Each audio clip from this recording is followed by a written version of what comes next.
사랑하는 시흥동산교회 성도 여러분, 좋은 아침입니다.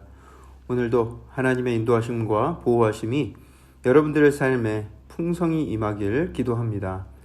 우리 시흥동산교회는 하나님께서 세우신 교회입니다. 우리 교회는 하나님의 다스리심으로 성도 한 분 한 분이 그리스도 닮은 제자로서 나아가게 되길 간절히 원합니다. 교회는 몇 명이 모이느냐가 중요한 것이 아니라 그 안에서 얼마나 예수님 닮은 모습으로 살아가고 있느냐가 더 중요한 가치이기 때문이죠. 런던에는 메트로폴리탄 교회라는 곳이 있는데 여러분들도 한 번쯤 이름을 들어보셨을 만한 유명한 설교가 스펄전 목사님이 목회하던 교회였습니다. 1866년 당시에 등록 성도가 약 4,300명, 그 당시에 세계에서 가장 큰 교회로 알려져 있던 교회입니다. 하루는 스펄전 목사님이 성도들에게 이런 말을 하였습니다. 사랑하는 형제 자매 여러분, 주님을 향해서 가슴이 뜨거운 사람 12명만 있다면 이 런던의 삭막하고 고독한 환경을 기쁨이 충만한 곳으로 바꿀 수 있습니다. 그러나 4,300명이 있다고 할지라도 43,000명이 모인다 할지라도 성도 전부가 다 미지근하다면 아무것도 할 수 없을 것입니다. 라고 영어로 설교했다고 합니다. 영국분이니까요. 그렇죠. 하나님은 미지근한 신앙을 가장 싫어하십니다. 우리 카페에서도 판매하는 음료가 여러 종류가 있지만 미지근하게 판매하는 음료는 단 한 종류도 없습니다. 차갑게 만들거나 아니면 뜨겁거나 해서 나가죠. 차가워서 시원한 청량감을 주든지 아니면 뜨거워서 속을 따뜻하게 데펴주든지. 여러분, 미지근한 음료처럼 맛없는 게 또 있을까요? 그리스도의 충성된 제자들로서 뜨거운 열정으로서 나가는 교회, 그런 기쁨으로 그런 영광으로 충만한 교회가 되어서 우리 시흥시와 이 주변 도시들을 변화시키는 일에 크게 쓰임받는 역사가 있게 되기를 축복합니다. 여러분들이 그 주인공입니다. 자, 그럼 오늘 2021년 11월 5일 금요일 시동을 위한 메시지 지금 시작합니다. 오늘 우리에게 주신 하나님의 말씀은 사사기 2장 11절에서 23절의 말씀입니다. 사사기 2장 11절에서 23절의 말씀. 어제 본문에서 살펴보았듯이 이스라엘 백성들은 이제 다른 세대로 전환이 되었습니다. 그 전 세대에서는 하나님의 역사를 눈으로 경험하고 지켜보았던 세대이지만 그 부모 세대의 신앙의 전수가 제대로 이어지지 않았어요. 그 다음 세대에서는 하나님을 버리고 우상을 숭배하고 눈에 보이는 부유를 쫓아서 살아가기에 급급했죠. 그들은 여호와 하나님을 버리고 가나안 땅의 거류민들이 섬기던 바알과 아스타롯을 섬깁니다. 바알은 땅의 생산과 짐승의 번식을 관장하고 비를 내리고 풍요를 관장하는 신으로 알려져 있습니다. 그러니 애굽에 있을 때부터 목축업을 주로 하면서 또 가나안 땅에 와서는 농사를 짓기 시작했으니 이 바알 신이 굉장히 매력적으로 여겨졌겠죠. 이곳에서 농사 잘 짓고 풍요롭게 살려면 이 땅에 바알 신을 섬겨야 하는구나, 이렇게 생각했던 거예요. 하지만 바알이라는 신은 존재하지도 않습니다. 비를 내리시는 분, 생명을 주관하시는 분은 오직 우리 하나님 한 분뿐이죠.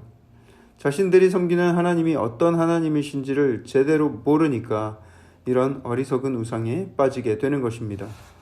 또 아스타롯은 우리에게도 상당히 익숙한 신인데 이시타르라고 불리기도 하고 로마 시대에 와서는 아프로디테 또는 비너스라고 알려져 있습니다.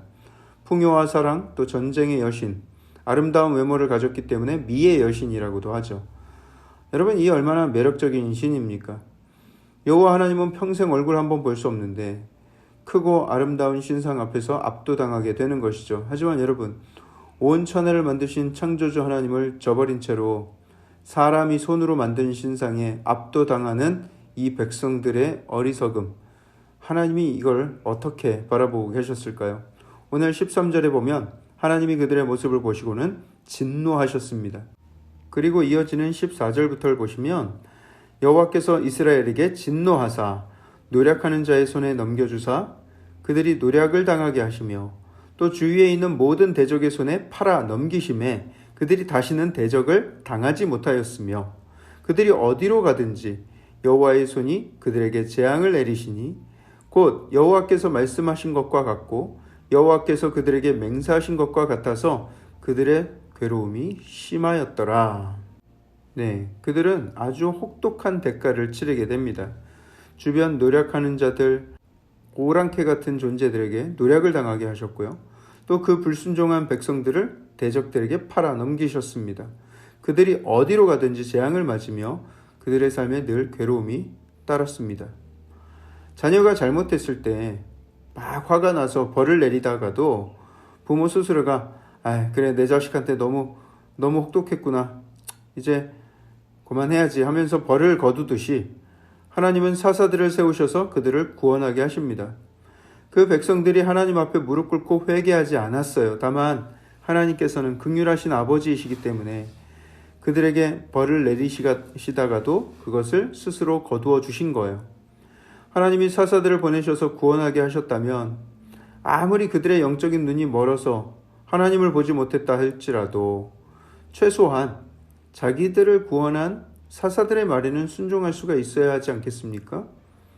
그런데 그들은 사사들의 말에도 순종하지 않았다. 17절에 기록하고 있죠.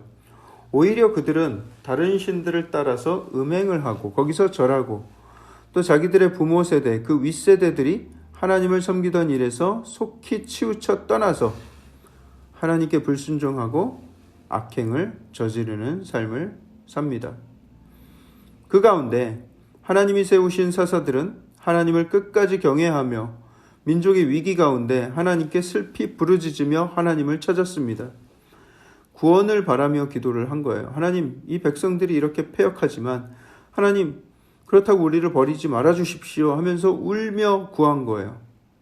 하나님은 그 악한 백성들 때문이 아니라 그 충성된 사사들의 간절한 기도를 들으시고 그들이 사는 날 동안에는 대적에서 구해주시면서 전쟁에 승리하게 하셨습니다.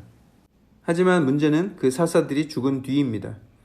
사사들이 죽은 뒤에 백성들이 더 말할 것도 없이 타락해져서 그 패역한 행위를 더 심하게 해나갔어요. 마치 내리막길에 브레이크가 고장난 덤프트럭 같은 그런 삶을 살아갔던 거예요.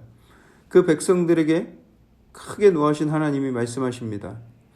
여호와께서 이스라엘에게 진노하여 이르시되 이 백성이 내가 그들의 조상들에게 명령한 약속을 어기고 나의 목소리를 순종하지 아니하였은즉 나도 여호수아가 죽을 때에 남겨둔 이방 민족들을 다시는 그들 앞에서 하나도 쫓아내지 아니하리니 이는 이스라엘이 그들의 조상이 지킨 것 같이 나 여호와의 도를 지켜 행하나 아니하나 그들을 시험하려 함이라 하시니라. 여러분, 하나님과의 맺은 언약을 가볍게 여겨서는 안 됩니다. 어떻게 하나님과 맺은 언약을 일반적인 부동산 계약이나 근로계약서 작성할 때보다 더 가볍게 여기는 경향이 있어요. 하지만 영적으로 보며 묵상을 해보세요. 무엇이 더 중하겠습니까?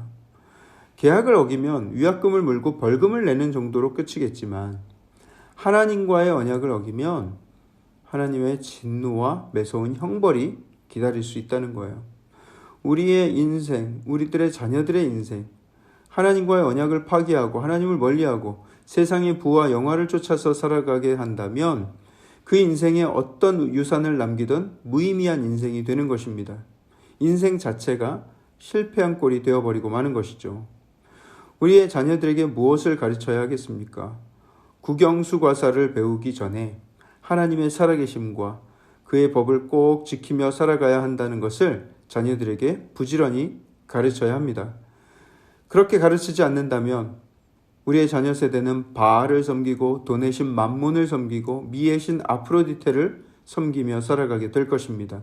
돈 벌고 외모 꾸미고 인생 잘 되고 출세하는 일이 인생의 전부인 줄 알고 살게 될 거예요. 목사님, 압니다. 그렇지만 자식이 내 마음대로 안 되는 것을 아시지 않습니까? 맞아요, 여러분. 우리 마음대로 안 되기 때문에 하나님께 슬피 울며 간구해야 하는 거예요. 만약 그런 자녀가 있다면 금식하며 슬피 울며 부르짖어야 하는 거예요. 그것이 그 자녀에게 세상 그 어떤 것보다 가장 중요한 문제이기 때문입니다.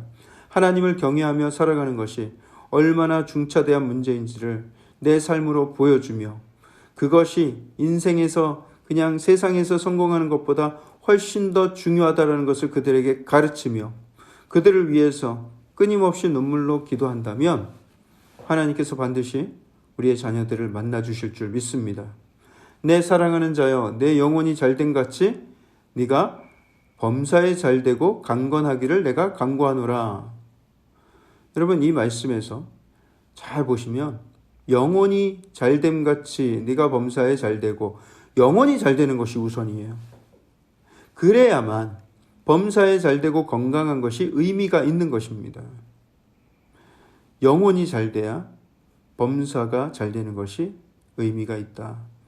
그 귀한 축복을 여러분의 삶과 또 여러분들의 자녀들의 삶, 그리고 우리의 다음 세대가 풍성하게 누리게 되기를 축복합니다. 사랑의 하나님, 우리의 삶 속에 하나님께서 주신 은혜가 얼마나 크고 귀하고 감사한지 우리는 그것을 깨닫고 하나님께 예배드리며 또 하나님께 경배하며 사는 놀라운 축복을 누렸습니다. 이제는 하나님, 우리의 자녀 세대입니다. 우리가 떠나고 난 뒤에 우리의 자녀들이 그 신앙의 유산, 그 아름다운 유산을 물려받을 수 있을 것인지, 아버지, 우리의 자녀들의 모습을 보면 걱정되고 또 불안할 때가 있지만 하나님, 그렇기 때문에 우리가 슬피 울며 하나님께 매달립니다. 주님, 우리의 자녀들을 만나 주시고 우리에게 주셨던 그 기쁨, 우리에게 주셨던 그 구원의 감격, 하나님께서 주신 그 놀라운 사랑을 우리 자녀들이 더욱더 풍성하게 누리며 살아갈 수 있도록 축복하여 주시옵소서.